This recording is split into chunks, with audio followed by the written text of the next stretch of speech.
Good afternoon, good afternoon. This is the Talk of Chicago, 1690 WVON.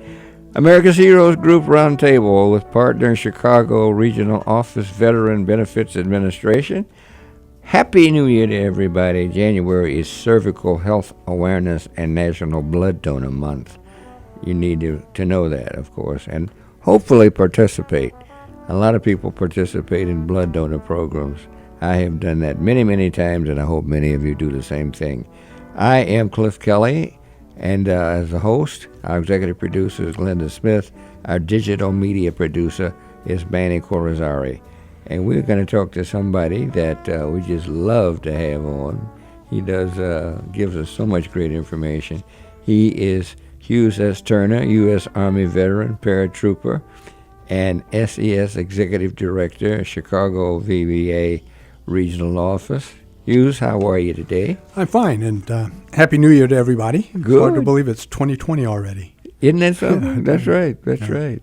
A lot of things. I hope good ones are going to happen. Well, I had to do a moment of reflection because, as you know, I was part of the first combat elements that went into Afghanistan after 9/11. And some folks have been hit recently. And you look back and realize that this is almost a generational thing now. That's right. Where folks who are currently in Afghanistan were barely out of diapers when I was there. Mm-hmm. Yep. And unfortunately, you brought it up, and I'm glad you did.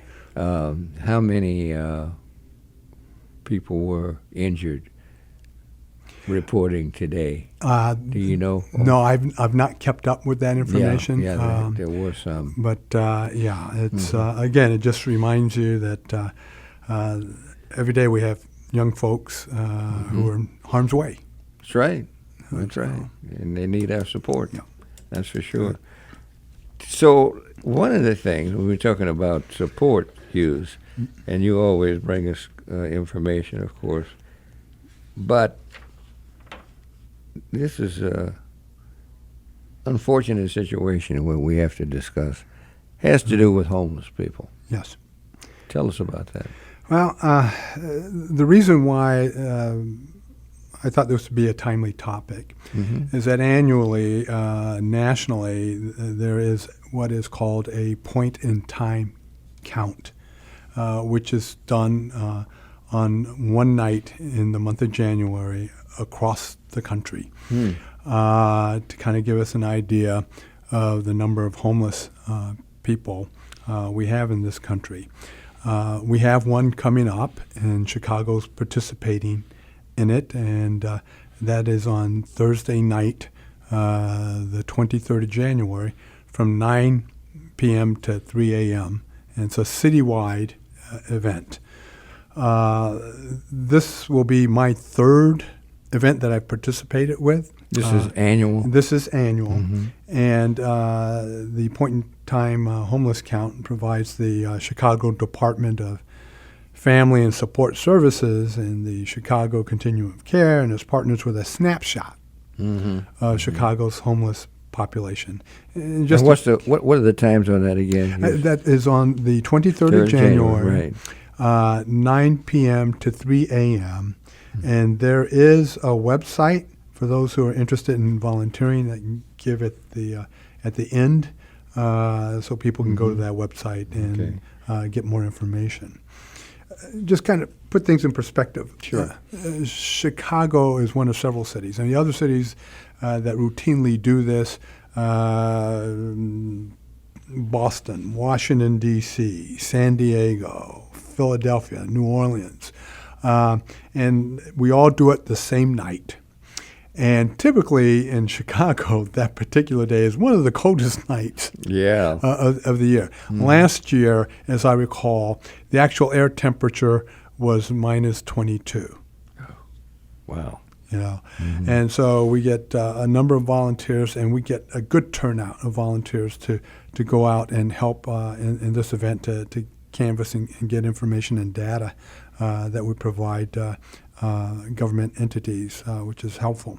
But just to put things in perspective, Chicago's population, I think it's about 2.7 million, as I recall. Of that number, we have 80,000 who are homeless in Chicago. And of that population, a little over 10%, so you can say roughly between 8,000 and 9,000 of that population are veterans. Give those numbers again. 80,000 homeless 80, in Chicago. 80,000 homeless. Yeah. And of that, roughly 10.2% of that population are veterans. Yeah. And so it's one of those things that, we take a lot of things for granted. When you realize that you have an apartment to go to, you have a place to take a warm shower, you have a warm bed, and you have food. And then you run into people who are on the streets, sleeping on sidewalks, under viaducts, who don't have any of that. Interesting enough, my experience has been, and I've been all over the city, is that fortunately, we've not run into many veterans who are homeless. Most of them seem to have found shelter or otherwise been taken care of. But what I did find interesting is that those who may be homeless that we discover don't have a strong desire to go to a shelter. Yeah. Okay. What I find interesting is that a lot of the locations where you find homeless personnel are like mini cities, tent cities under viaducts. I mean, you can go up toward Lincoln Park in that area, and they're really like little communities. You just can't walk into one of those areas and put up a tent. You have to be accepted by that population that's already staked out their claim, if you will, for that. That's true. And the people, I've seen that. Yeah, and the people that we do interview, a lot of them have been pretty, willing to engage with us in conversation, and we take data. How long have you been homeless? How many are in your party? Fortunately, I have not run into a lot of homeless families, but they're pretty straightforward with the information, and from their perspective, they have everything that they need. Some of them, I was surprised, actually had jobs. They had a place Homeless, to go Wow. to work. Now, I suspect those were probably low-wage jobs. Sure. Yeah. But nonetheless, they said, I go to work, and then I come back here, and they like the community of friends that they've developed in those communities. So there are a lot of interesting things that I found. And I don't know why folks decide, hey, listen, I prefer not to go to a shelter. I think sometimes people feel it's too restrictive, too many rules. I can't do this if I go there.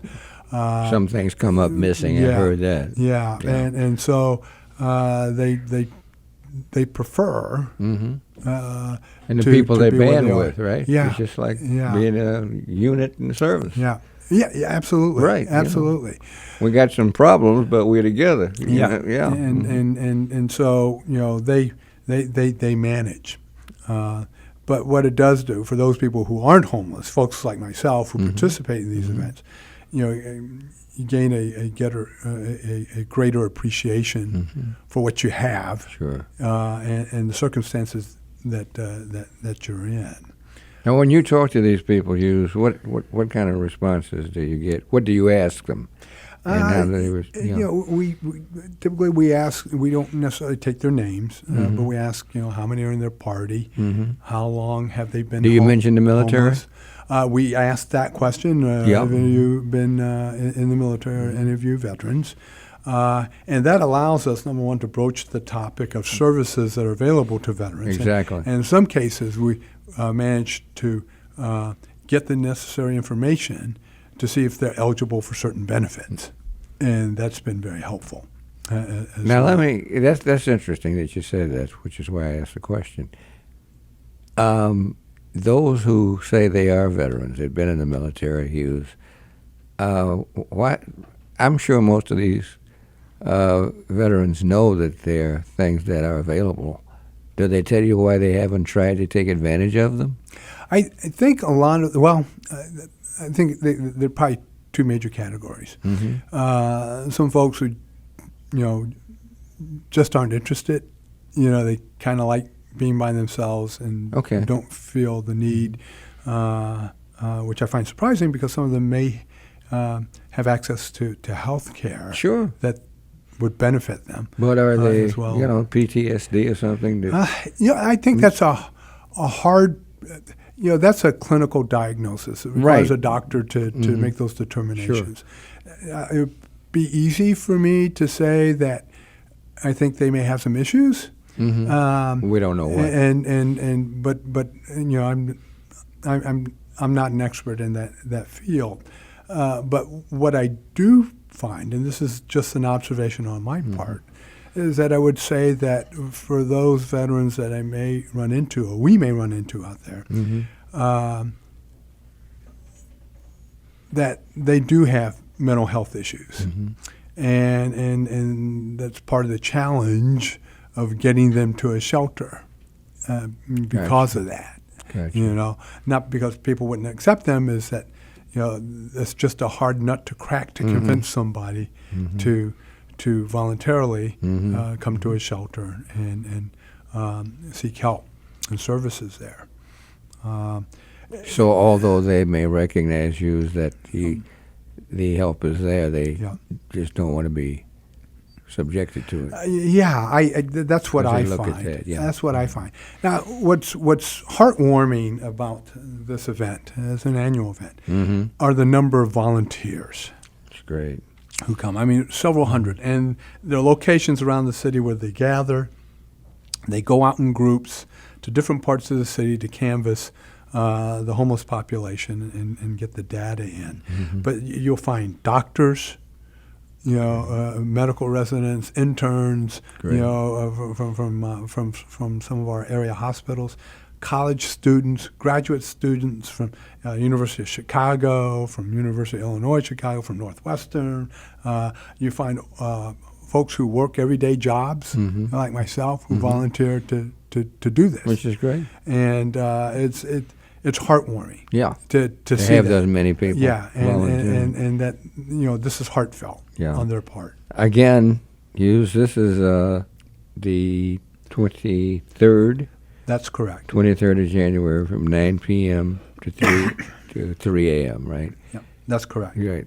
Tell us how could people volunteer, and before he tells us, our call-in number is 312-374-8130. Yeah, go right ahead, Hughes. Yeah, if I can, this typical URL. Oh, sure, out here. Certainly. www.chicago.gov, that's G-O-V, /city/EN as in November, /D as in Delta, E as in Echo, P as in Papa, T as in Tango, S as in Sierra, /F as in Foxtrot, S as in Sierra, S as in Sierra, .html. So I know it's it's a lengthy URL, but if it's got there's a short webinar on the topic about volunteering and a host of other information available to the general public for those who are interested in going out for that night. Well, evidently, Hughes, it's been working, as you said, from before. Yes. There have been large numbers of volunteers. Yes.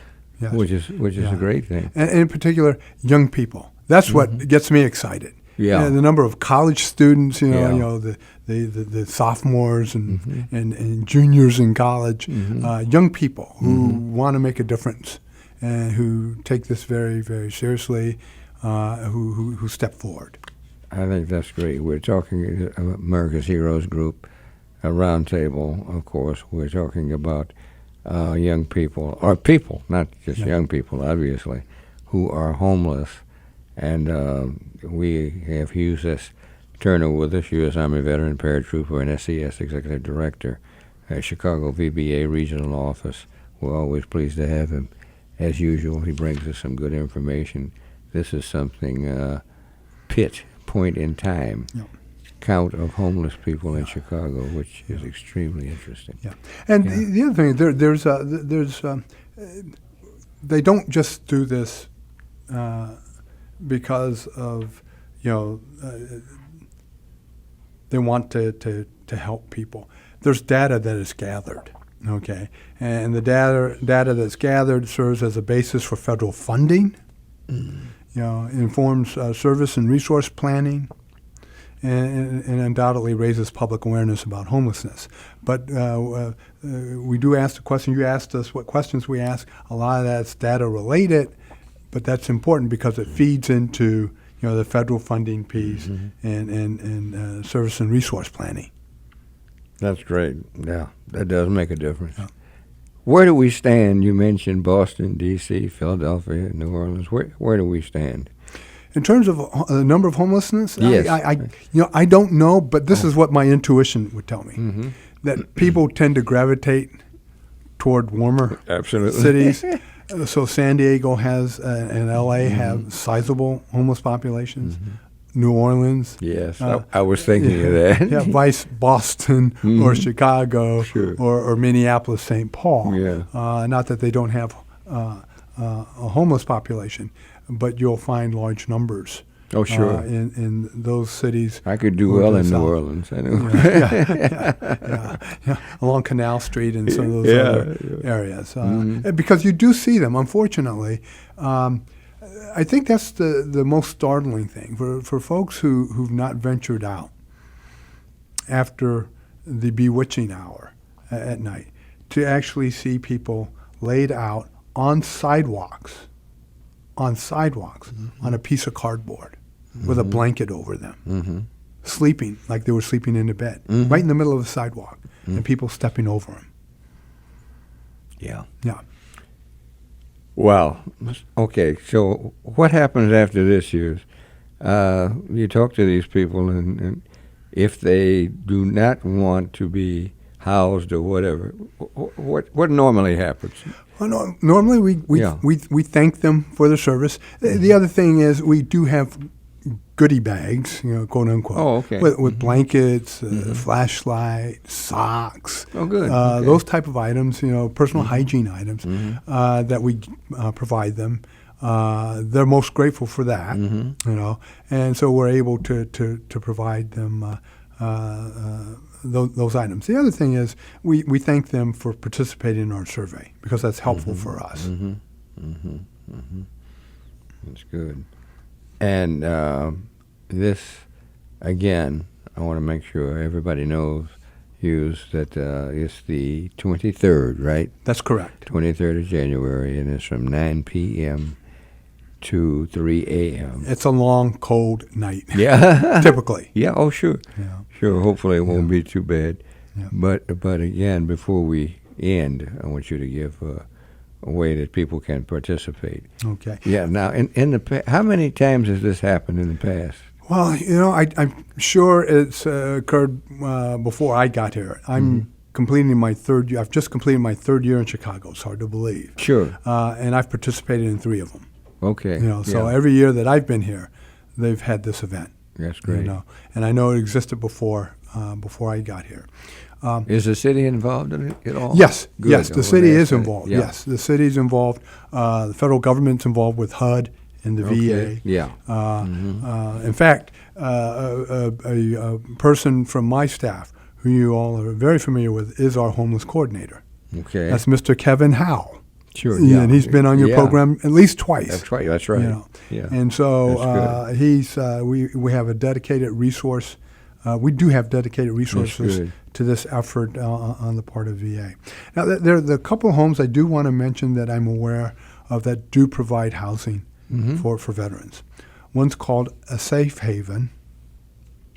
I know they're on Roosevelt. Okay. I don't have their address. And the other is St. Leo's Residence for Veterans. Now, those two stick out to me because I know they do provide shelter for veterans. And then there are a number of other homeless shelters that provide services to the general homeless population as well, for those who meet the eligibility and who they can accommodate. Both of these specifically, well, St. Leo's Yes, residence for veterans. Obviously, Hughes is looking out for veterans. Yes, sir. And a safe haven. Yes, sir. They are happy to have veterans. Okay, that's great. Yeah. That's good. I think many who participate in this, especially if they've not done that before, find this event a life-changing event for them. Even being homeless. On two levels for those who are participating in this event. Yeah. One, I got you. Exposure to this problem, and number two, that they can do something about it, in their own little way. Have there been any responses or whatever, Hughes, relative to if some folks have some sort of problem like alcoholism or something like that?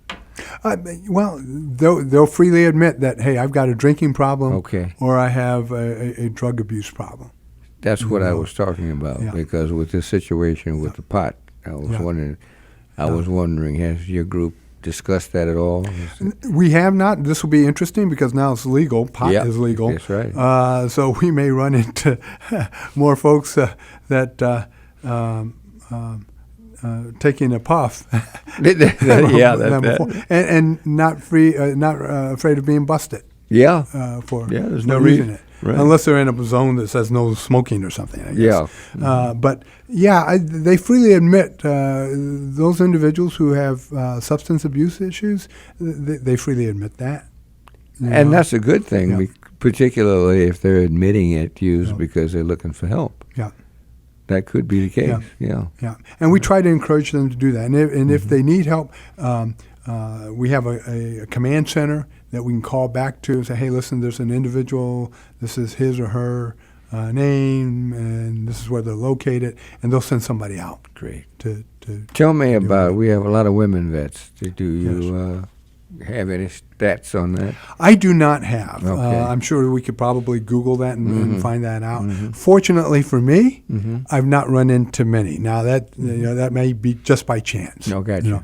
I do know of one instance in which it was either last year or the year before last that one of our volunteers ran into a homeless family. It was a whole family. young woman with two kids, two small kids.